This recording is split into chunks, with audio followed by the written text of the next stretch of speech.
Attends, mais il a allumé là. Tout cela a été possible grâce à de jeunes ingénieurs romans passionnés de radio libre.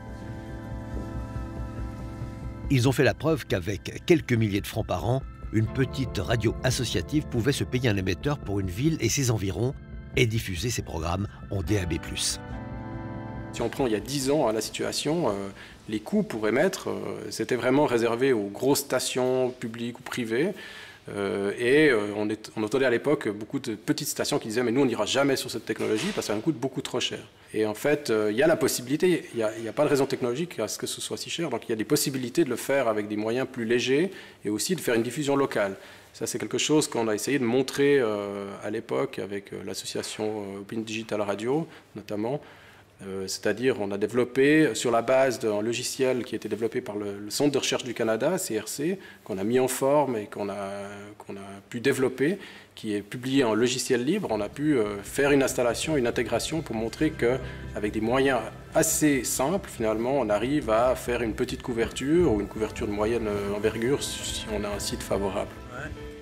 Encore fallait-il qu'un investisseur croie à cette technique de diffusion.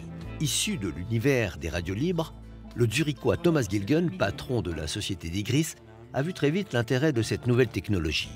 Son objectif, comme opérateur, était de donner leur chance à des petites radios associatives. Les prix des DAB+, c'était vraiment très haut.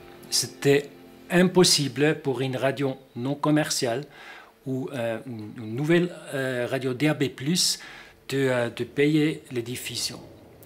Et on s'est rencontrés il y a 5 ans, je pense, et Stan, il était ensemble avec Mathias Coinchon, et ils ont présenté une technologie avec un prix bon marché.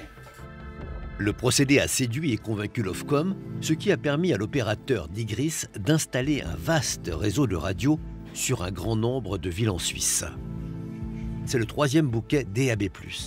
Bouquet qui propulse sur les ondes plus de 70 radios associatives